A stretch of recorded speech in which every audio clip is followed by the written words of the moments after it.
2014 has been a big year for activist investors, and it looks like we will close out the year with a bang, as 2 transactions prompted by activists were announced early Monday. Here to give us all of the details is the deal's senior editor, John Marino.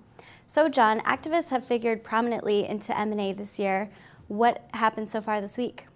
So it isn't just, I guess, this year. It's also last year, too, because when you look at what Carl Icahn tried to do to Michael Dell's deal, activists have actually been a big part of the biggest LBOs of each year, 2013, 2014. For 2013, so the first one was Riverbed Technologies. It's one of the 10, I think, biggest LBOs of a public company so far this year.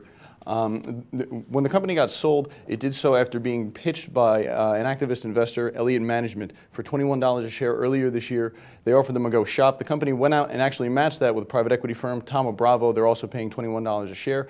But it really seems like this is just an activist win for the investor. And the other one, obviously, PetSmart, a big win for Jana Partners. They invested a long time ago, but took themselves out at a 40% premium thanks to PE's bid.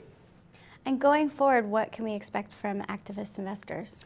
I think we can probably expect a lot more of this. So one company that I would look at technically would be eBay. Wouldn't be surprising to see Carl Icahn get back in and agitate for maybe, an LBO of the actual eBay stub of the business that's going to get split off from PayPal, as opposed to just letting the company stand alone, completely independent on public markets.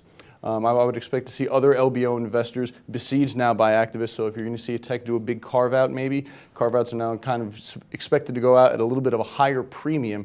You're going to see LBO firms getting a little bit of competition from activists who say, we want you to step that price up. And I would even say, in the case of PetSmart with Jana Partners, they haven't signed off on this deal yet. They may actually be hoping to kind of kick the bid up and maybe have another bidder come in there and become involved in the deal.